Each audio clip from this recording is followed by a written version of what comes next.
में social justice and empowerment का MOS हूँ और मेरी party Republican party of India है, जिस पार्टी की स्थापना डॉक्टर बाबा साहब अम्बेडकर जी ने की थी।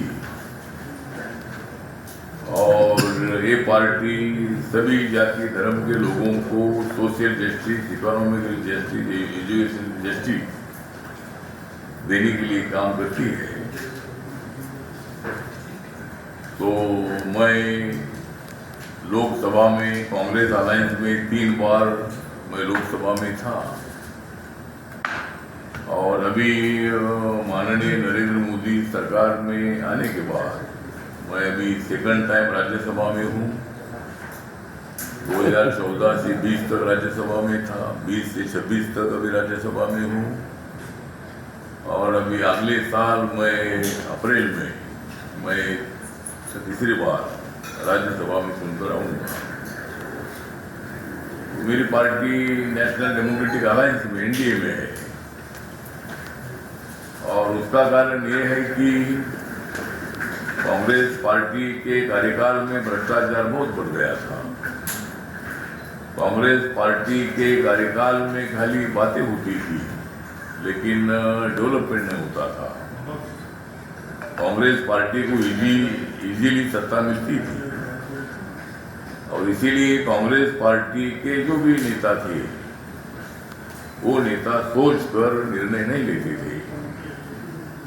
लेकिन मैंने देखा है कि नरेंद्र मोदी जी सोचकर थिंकिंग करके हर निर्णय लेते हैं और इसीलिए देश की इकोनॉमी आज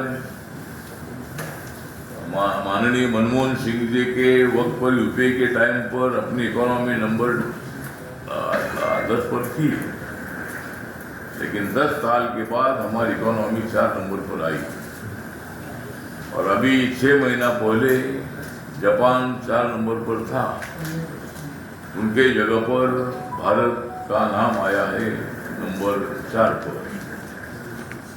तो ये 4 में नंबर 1 पर अमेरिका है, नंबर 2 पर चाइना है, नंबर 3 पर जर्मनी है और 4 नंबर पर इंडिया का, भारत का नाम अभी मतलब इकोनॉमी में है। और मैं आपको बताना चाहता हूं कि 1 साल भर के अंदर हम 3 नंबर पर पहुंचेंगे। ये भारत की इकोनॉमी अच्छी बढ़ रही है और मेक इन इंडिया का नारा, मेड इन इंडिया का नारा नरेंद्र मोदी जी ने दिया है। स्वदेशी को बहुत ही ज्यादा कीमत देने का हमारी सरकार का प्रयत्न है। कोई भी चीज हम भारत के बाहर से नहीं लाएंगे, हर प्रोडक्ट हम यहाँ पर बनाएंगे और उस प्रोडक्ट से एम्प्लॉयमेंट भी बढ़ जाएगा, इकोनॉमी भी और भी अच्छी डेवलप हो जाएगी। और 10 सालों में हमने एक बड़ा काम मोदी सरकार ने किया है कि 25 करोड़ लोग गरीबी रेखा के ऊपर आए हैं। हम चाहते हैं कि भाई एक भी आदमी गरीब ना रहे और इसीलिए जो लाडली बहना है उनको भी करोड़पति बनाना है। जो दलित है, आदिवासी है या इकोनॉमिकली बैकवर्ड कम्युनिटी के जो लोग हैं, ऐसे लोगों को एमएसएमई है, खादी ग्रामोद्योग है, मेरे मंत्रालय का वेंचर कैपिटल फंड ये स्कीम है, ऐसे अनेक दूसरा मुद्रा योजना है। और आपको मैं आंकड़े दे दूं कि नरेंद्र मोदी जी के कार्यकाल में जो 2014 में प्रधानमंत्री जन धन योजना शुरू हुई थी, तो पहले बैंक में अकाउंट उन लोगों को ही थे जो कारपोरेट जगत के लोग हैं या एम्प्लॉयज हैं या ऑफिसर्स हैं, ऐसे लोगों को ही बैंक में अकाउंट थे। आम आदमी को बैंक का दरवाजा भी मालूम नहीं था।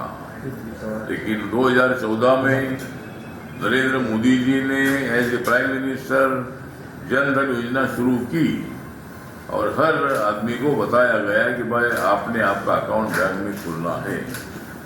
और 2014 से 25 तक मेरे पास आंकड़े हैं कि 56 करोड़ 85 लाख 24,000 56 करोड़ 85 लाख 24,000 इतने लोगों के बैंक में अकाउंट खुले हैं। देश की आबादी 140 करोड़ है, लेकिन आधे लोगों ने अपने अकाउंट जो है ये अपने बैंक में खुलवाए हैं। और उड़ीसा का आंकड़ा देखें, उड़ीसा में 2 करोड़ 34 लाख 77,000 2 करोड़ 34 लाख 77,000 इतने अकाउंट उड़ीसा में खुले हैं। प्रधानमंत्री मुद्रा योजना एक बनाई गई थी। बैंक वाले लोन नहीं देते थे, आम आदमी के लोगों को छोटा मोटा लोन धंधे के लिए मांगते थे, उनको लोन नहीं देते थे। लेकिन विदाउट गारंटी एक स्कीम बनाई गई और बैंक को आदेश दिया गया कि भाई हर आदमी को, जो भी हमारी माँ बहनें हैं या नौजवान हैं, उनको मुद्रा योजना का लोन देना है। और 50,000 से लेकर 10 लाख तक का लोन देने की स्कीम थी। लेकिन अभी स्कीम का दायरा बढ़ाकर 50 लाख से 20 लाख तक उसका दायरा किया है। और अभी तक मतलब मुद्रा योजना शुरू हुई थी 2015 में, और अभी तक 55 करोड़ 32 लाख 92,000 इतने लोगों को देश भर में मुद्रा योजना का लोन मिला है और उन्होंने अपना अपना धंधा शुरू किया है। और उड़ीसा में देखा जाए तो 3 करोड़ 50 लाख 39,000 3 करोड़ 50 लाख 39,000 इतने लोगों को मुद्रा योजना का लोन मिला है। प्रधानमंत्री उज्ज्वला योजना जो गैस सिलेंडर की है, जिनके घर में गैस नहीं है, जो माँ बहनें चूल्हे पर अपना खाना बनाती थी, चूल्हे के धुएं जो उनके आके लाल बूंद हो जाती थी, तो मोदी जी ने गरीब लोगों को फ्री में गैस सिलेंडर देने का निर्णय लिया। और ये निर्णय लिया था 2016 में, और अभी तक 10 करोड़ 33 लाख इतने लोगों को गैस कनेक्शन अलॉट हुए हैं। और उड़ीसा का विचार करेंगे तो 55 लाख 47,000 इतने लोगों को गैस कनेक्शन मिले हैं। और अभी तक मतलब जो प्रधानमंत्री आवास योजना जो है, उसमें अभी तक 4 करोड़ से ज़्यादा लोगों को रूरल एरिया में और अर्बन एरिया में 4 करोड़ से ज़्यादा लोगों को मकान शौचालय के साथ मिले हैं। और उसमें मेरे पास आंकड़े हैं कि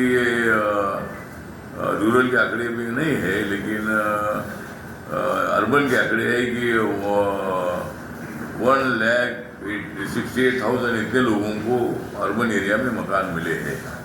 तो इसी तरह मतलब और अभी 3 करोड़ लोगों को मकान देने का बजट मंजूर हो चुका है।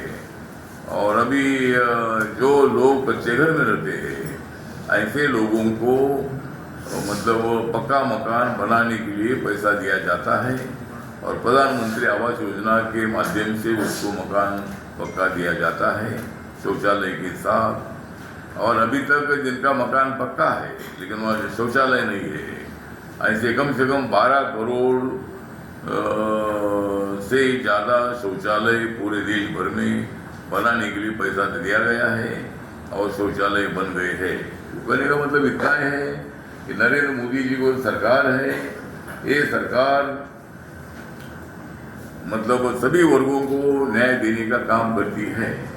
और अभी मैंने हमारे जो अधिकारी है सोशल जस्टिस के, उनके साथ मैंने अभी बात की थी और मतलब हमें यहाँ जो SC ST के स्टूडेंट जो है, SC ST के 5 लाख से ज़्यादा स्टूडेंट को स्कॉलरशिप मिलती है और यह हॉस्टल की संख्या 5,407 है। इतने हॉस्टल थे, इतने मतलब हर ज़िले में 2-3 ज़िले यहाँ है।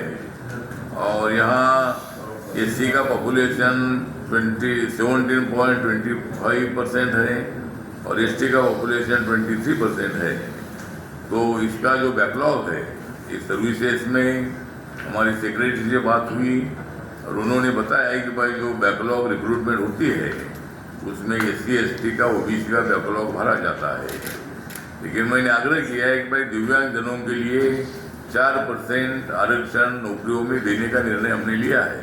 बोले कि 3% मिलता था, लेकिन मोदी जी की सरकार आने के बाद हमने 4% आरक्षण नौकरियों में दिव्यांगजनों के लिए किया है और 5% आरक्षण एजुकेशन के लिए दिव्यांगजनों के लिए किया है। तो ये भी मतलब मैंने अधिकारियों को बोला है कि भाई ये 20-20 में रिव्यू होना चाहिए और हर डिपार्टमेंट में 4% दिव्यांगजनों की भर्ती होनी चाहिए। शिक्षण संस्था में 5% दिव्यांगजनों के लिए मतलब उनको एडमिशन मिलना ही चाहिए, वहाँ ध्यान देने की आवश्यकता ये भी हमने बताया है। दूसरा, मैंने उनके अधिकारियों के साथ बात की कि भाई एट्रोसिटी केसेस के संबंध में बात की। उन्होंने मुझे जानकारी दी है कि भाई 2023-24 को 2647 इतनी केसेस दर्ज हुई है।